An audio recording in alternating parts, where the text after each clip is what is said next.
जय श्री सद्गुरुदेवाय नमः। जय श्री गणपति देवाय नमः।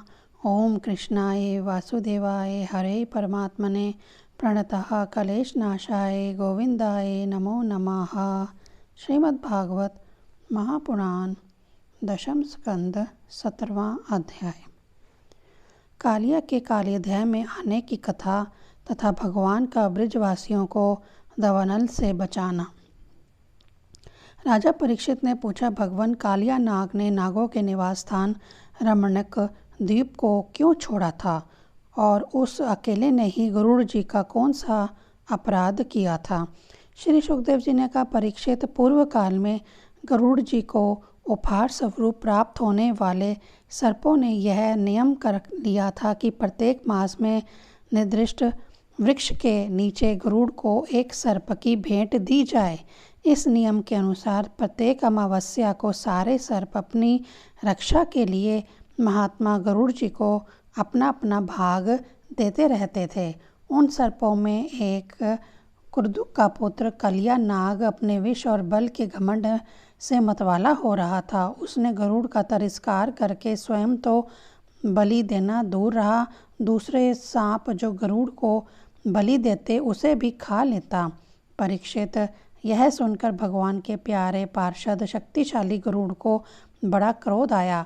इसीलिए उन्होंने कालिया नाग को मार डालने के विचार से बड़े वेग से उस पर आक्रमण किया। विषधर कालिया नाग ने जब देखा कि गरुड़ बड़े वेग से मुझ पर आक्रमण करने आ रहे हैं, तब वह अपने 101 फन फैलाकर डसने के लिए उन पर टूट पड़ा। उसके पास शस्त्र थे केवल दांत, इसीलिए उसने दांतों से गरुड़ को डस लिया। उस समय वह अपनी भयावनी जीभें लपलपा रहा था। उसकी सांस लंबी चल रही थी और आंखें बड़ी डरावनी जान पड़ती थी। त्रिक्षर नंदन गरुड़ जी भगवान विष्णु के वाहन हैं और उनका वेग तथा पराक्रम भी अतुलनीय है।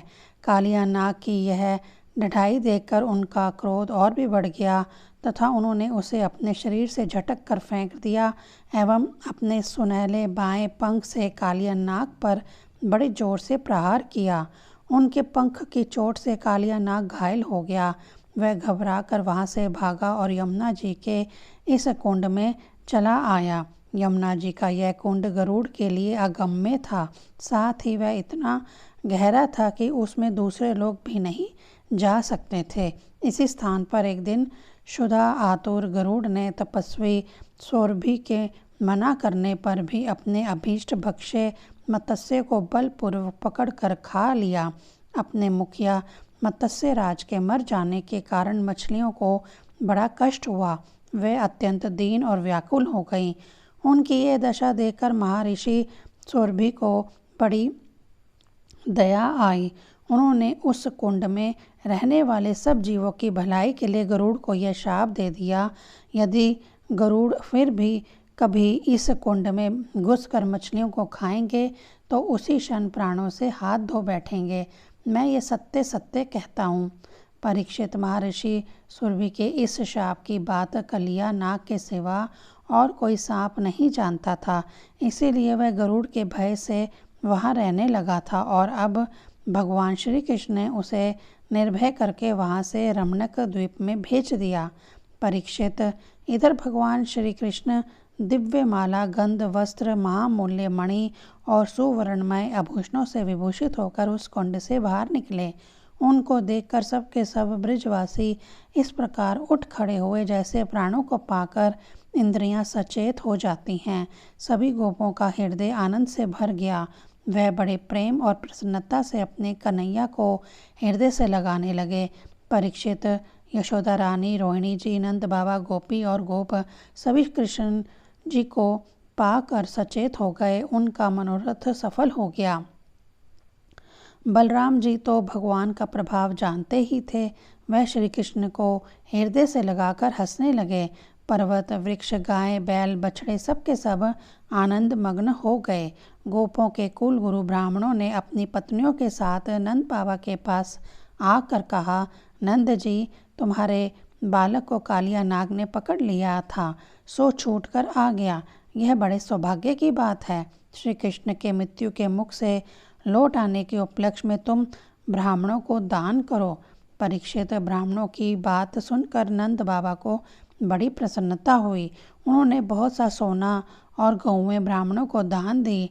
परम सौभाग्यवती देवी यशोदा ने भी काल के गाल से बचे हुए अपने लाल को गोद में लेकर हृदय से चिपका लिया। उनकी आंखों से आनंद के आंसुओं की बूंदें बार बार टपकी पड़ती थीं। राजेंद्र, ब्रिजवासी और गौएं सब बहुत ही थक गए थे और ऊपर से भूख प्यास भी लग रही थी, इसीलिए उस रात वे ब्रज में नहीं गए, वहीं यमुना जी के तट पर ही सो रहे। गर्मी के दिन थे, उधर का वन सूख गया था। आधी रात के समय उसमें आग लग गई। उस आग ने सोए हुए ब्रिजवासियों को चारों ओर से घेर लिया और वह उन्हें जलाने लगी। आग की आंच लगने पर ब्रिजवासी घबरा कर उठ खड़े हुए और लीला मनुष्य भगवान श्री कृष्ण की शरण में गए। उन्होंने कहा, प्यारे श्री कृष्ण जी, श्याम सुंदर जी, महाभाग्यवान बलराम जी, तुम दोनों का बल विक्रम अनंत है। देखो देखो, भयंकर आग तुम्हारे सगे संबंधी हम स्वजनों को जलाने ही चाहती है। तुम में सब समर्थ है। हम तुम्हारे सुहृद हैं, इसीलिए इस प्रलय की अपार आग से हमें बचाओ। प्रभु, हम मृत्यु से नहीं डरते, परंतु तुम्हारे अकुतोभय चरण कमल छोड़ने में हम असमर्थ हैं। भगवान अनंत हैं, वे अनंत शक्तियों को धारण करते हैं।